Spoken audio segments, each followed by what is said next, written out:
Hello everyone and welcome to only IAS. स्वागत है आपका 16 अप्रैल 2021 की प्रीलिम्स बूस्टर न्यूज़ डिस्कशन में। आज का पहला इंपॉर्टेंट आर्टिकल बात करता है रायसीना डायलॉग के बारे में। रायसीना डायलॉग असल में एक कॉन्फ्रेंस है जो कि कहाँ हेल्ड होती है, न्यू दिल्ली में। नाम से क्लियर, रायसीना पहाड़ी कहाँ पर है, नई दिल्ली में, जहाँ पे राष्ट्रपति भवन है। तो हाल ही में प्राइम मिनिस्टर ने इसका वीडियो एड्रेस किया था इसको, यानी उन्होंने इसको एड्रेस डिजिटली किया था।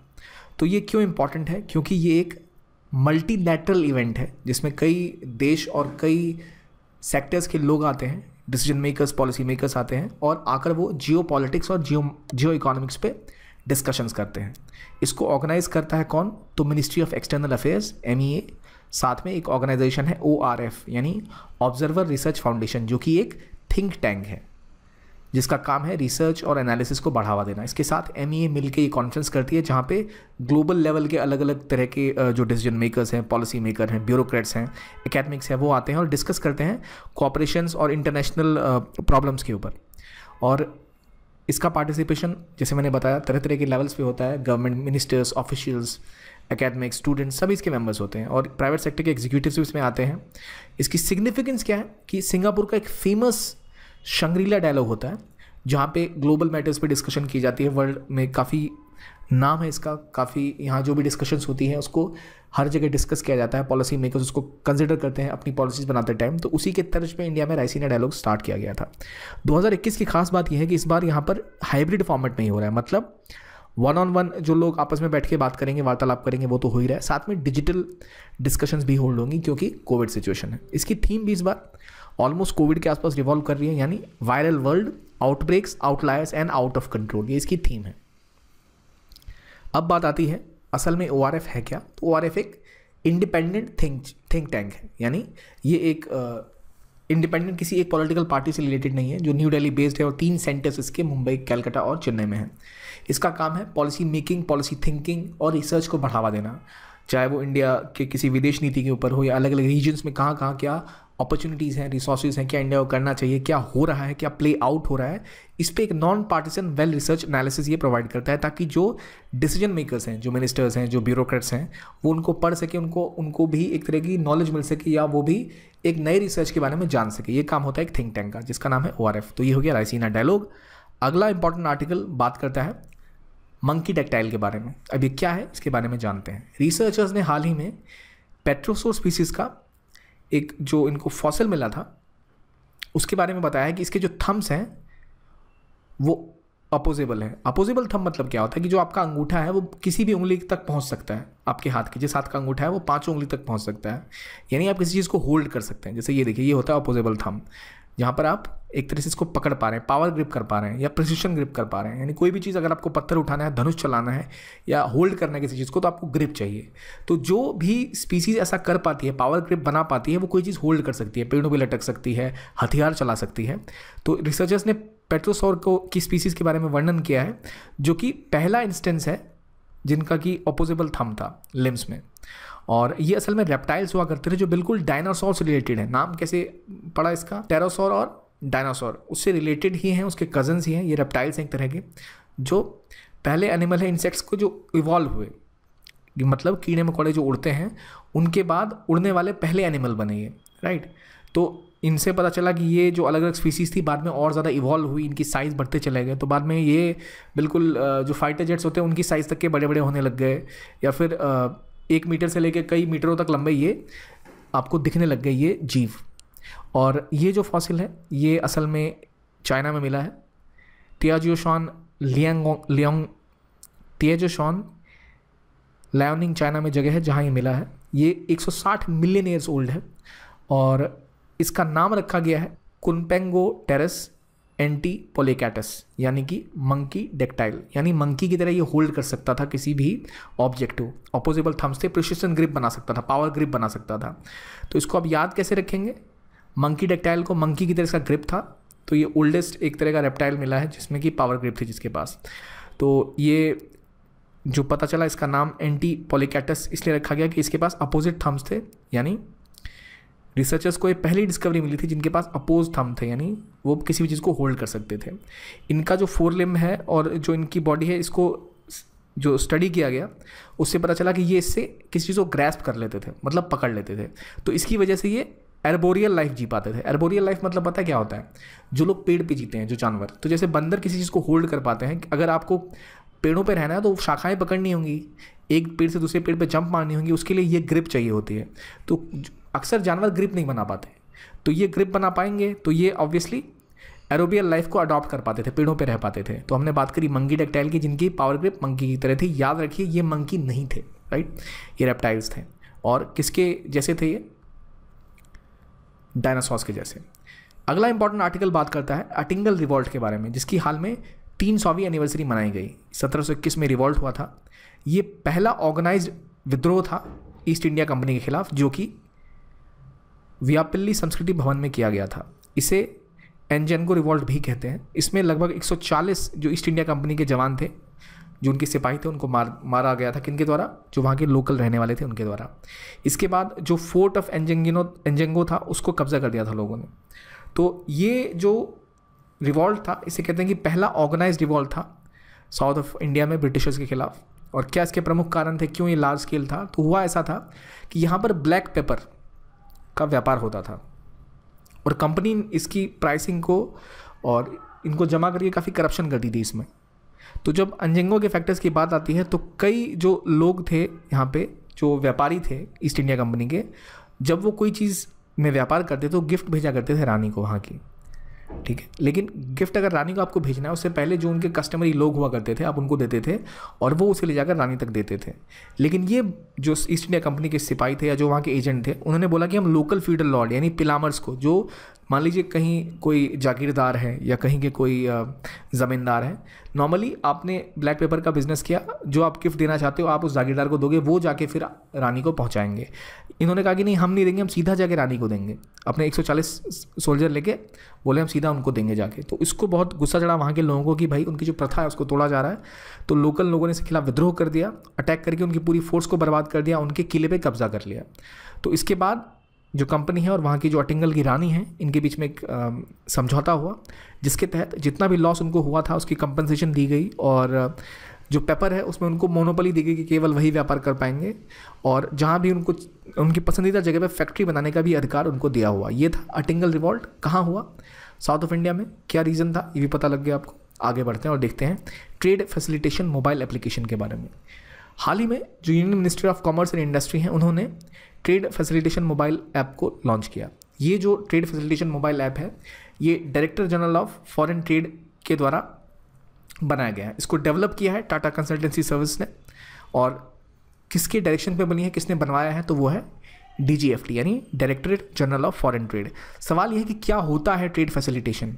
जैसे नाम से क्लियर है, ट्रेड को फैसिलिटेट करना, ट्रेड को बढ़ावा देना। अगर आप कहीं व्यापार करने जाते हैं तो आपको क्या होगा, कैसे आप व्यापार आसानी से कर पाएंगे? आपको अगर पता रहे कि रूल्स कौन कौन से हैं, अगर आपको जो सारी क्लियरेंस है एक जगह मिल जाए, लाइसेंसेस की ज़्यादा झमेले ना हो, आपको लिखित में मिले कि भाई क्या क्या नियम है और कैसे नियम है, कितनी आपकी फ़ीस है, क्या लाइसेंसिंग है, क्या अपॉर्चुनिटीज़ हैं, ये क्लियरली पता रहे तो व्यापारियों के लिए आसानी हो जाती है। तो अगर किसी को कुछ सामान एक्सपोर्ट करना है तो उसको पता रहे कि क्या प्रोसीजर है, कहाँ से उसको परमिशन लेनी है एक जगह से, तो उसके लिए काफ़ी आसान हो जाता है चीज़ें करना। इसी तरह के प्रोसीजर्स को हम कहते हैं ट्रेड फैसिलिटेशन।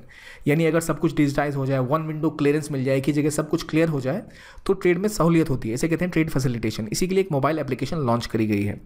तो ये क्या करेगी ऐप? ये आपको real time trade policy update देगी, क्या पॉलिसी चेंज हुई है, क्या क्या स्टैटिस्टिक्स हैं, वर्चुअल असिस्टेंट दी जाएगी, और जो भी DGFT की सर्विसेज हैं उनकी पूरी आपको एक्सेस दिया जाएगा यहाँ के थ्रू। आप अपनी जो हेल्प रिक्वेस्ट है रियल टाइम में भेज सकते हैं कि मुझे मदद चाहिए, तो उसकी रिपोर्टिंग आपको वहीं से लाइव हो जाएगी, रियल टाइम हो जाएगी।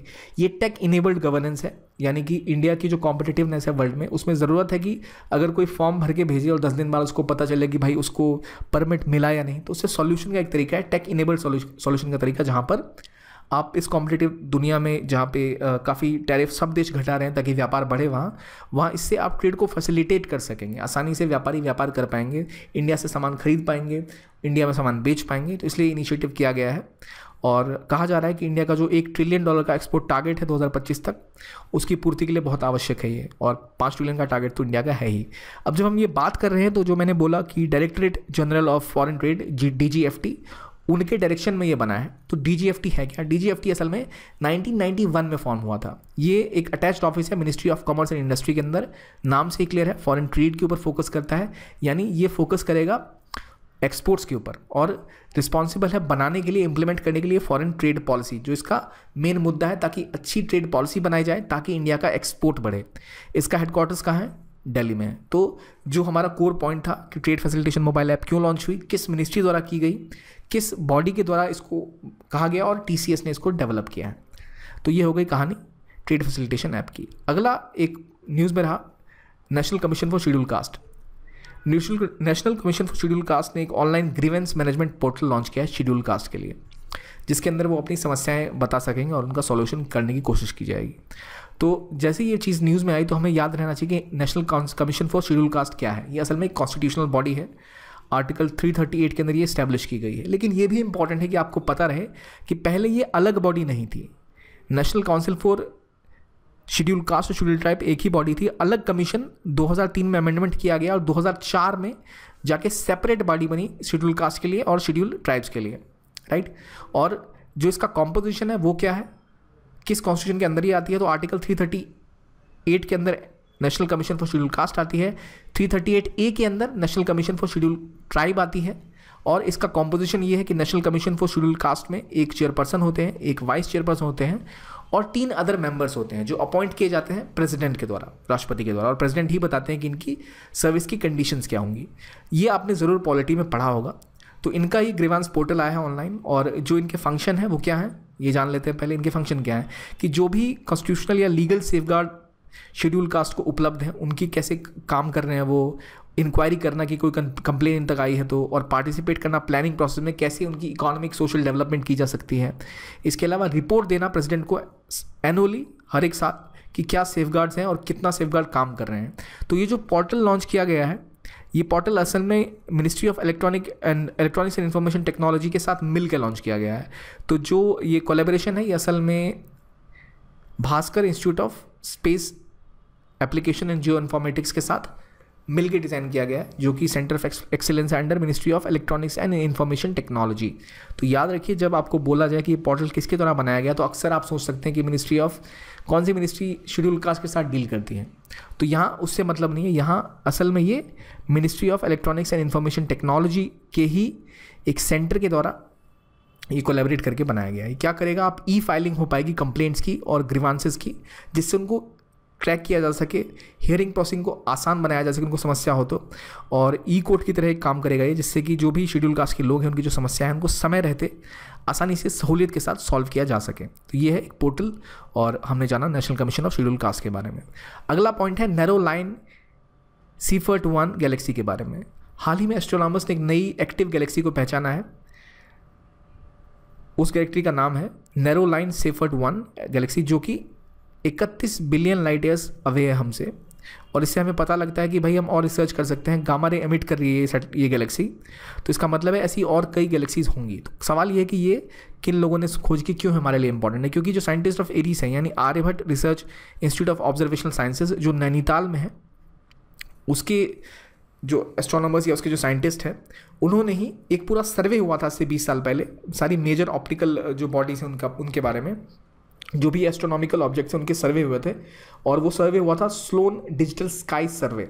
इस सर्वे के अंतर्गत जो भी बॉडीज़ थी, लगभग 25,000 ल्यूमिनस जो बॉडीज़ थी, उनको स्टडी किया किसने, तो Aryabhatta institute of research institute ने इसको स्टडी किया, जो कि नैनीताल में है।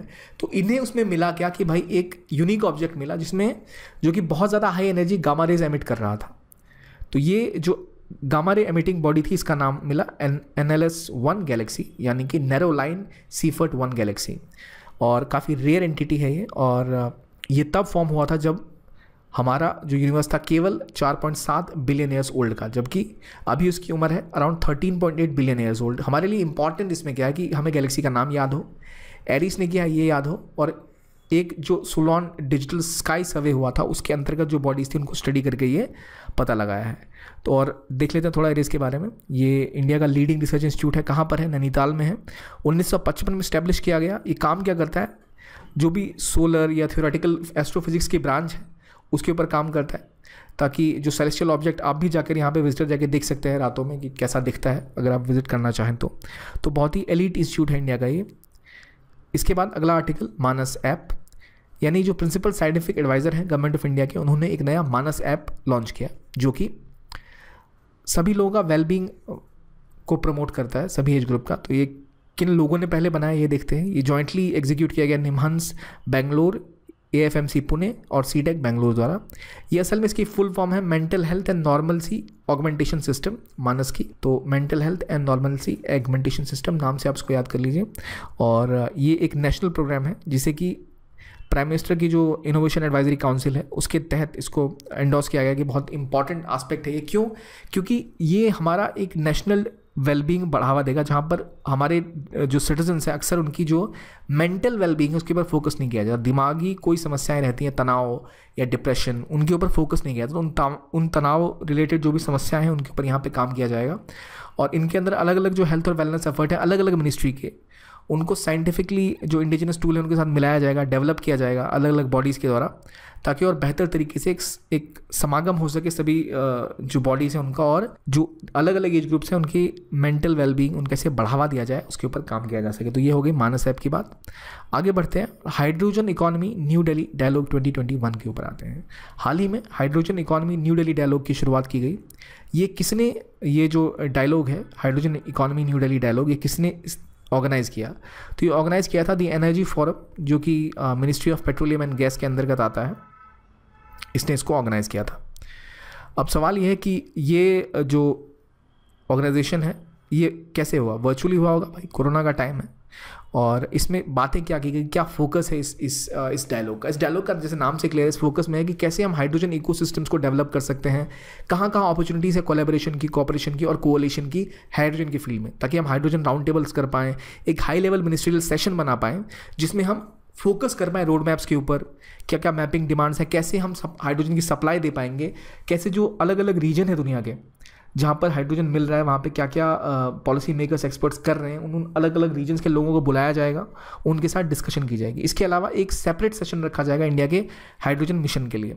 तो ये ऑब्जेक्टिव क्या है इसका भाई, कि कैसे हाइड्रोजन इकोसिस्टम बाकी जगहों पे काम कर रहा है, क्या क्या कार्य अलग अलग कॉन्टिनेंट्स पे हो रहे हैं, क्या थिंक टैंक्स वहाँ कर रहे हैं, गवर्नमेंट कर रही है, क्या इंडस्ट्री कर रही है, उसको समझ के इंडिया में भी कुछ ऐसा डेवलप किया जाए। तो इससे आप मैच करा सकते हैं कि रायसीना डायलॉग जैसा ही कुछ सिनेरियो इसका भी है, राइट। ये हो गया hydrogen economy new India dialogue 2021। Raisina dialogues भी इंडिया में ही, दिल्ली में ही होते हैं। फिर बात आती है वैली ऑफ द फॉलन की। वैली ऑफ द फॉलन नाम से क्लियर है, उन 30,000 विक्टिम्स के लिए बनाया गया है जो कि स्पेनिश सिविल वॉर में मारे गए थे। तो स्पेनिश गवर्नमेंट ने ये प्रोसेस स्टार्ट किया है कि मास ग्रेव को खोला जाएगा जहाँ पे वैली ऑफ द फॉलन है, जहाँ 30,000 जो विक्टिम थे उनको दफन कर दिया था ज़मीन के अंदर। ये असल में माउंटेन रेंज पे बना हुआ है। मैड्रिड जो स्पेन का एक शहर है उसके बाहर है ये, और जो पहले इनके डिक्टेटर थे फ्रांसिस्को फ्रैंको, उन्होंने बनाया था। जब स्पेनिश सिविल वॉर हुई थी तो उसके बाद एक बरियल मॉन्यूमेंट बनाया था उन्होंने, मेमोरियल चर्च बना दिया था जहाँ इनकी मौत हुई थी लोगों की, उसके ऊपर। तो उसको अब हटा के ये मास ग्रेव खोलने की बात की गई है वैली ऑफ द फॉलन की। कहाँ पर? स्पेन में। तो न्यूज़ में है, आपको पता होना चाहिए क्या है वैली ऑफ द फॉलन। आप इंडिया ना टिक कर दें, याद रखना इंपॉर्टेंट ज़रूरी है आपके लिए। और ये था आज का इंपॉर्टेंट टॉपिक। और इसके बाद देखते हैं क्या क्या आपको याद है, कितना आपको वीडियो सही लगा। रायसीना डायलॉग एक इनफॉर्मल स्ट्रैटेजिक डायलॉग है with US, Japan, Australia, India, true या false. Manas app to augment mental wellbeing of Indian citizen के लिए बनाया गया है। National commission for scheduled caste में एक चेयरपर्सन, एक वाइस चेयरपर्सन, 3 तरह मेंबर्स रहते हैं। Valley of the fallen France में है। Narrow line Seifert 1 galaxies active galaxies हैं जिनमें हाई एनर्जी गामा रेस निकलती हैं जो कि 31 billion light years away from earth हैं। तो कितने सही हैं कितने गलत हैं? आई होप आपने ऑलमोस्ट सारे सही किए हों क्योंकि काफ़ी सिंपल क्वेश्चंस थे। तो आज के लिए इतना ही।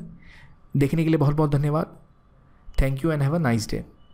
और हाँ, बाकी जो सेशन देवेंद्र सर लेते हैं कुछ दिनों बाद दोबारा उसको स्टार्ट करेंगे, किन्हीं कारणवश कुछ दिनों इसको नहीं ले पाएंगे। तो देखने के लिए बहुत बहुत धन्यवाद and have a nice day.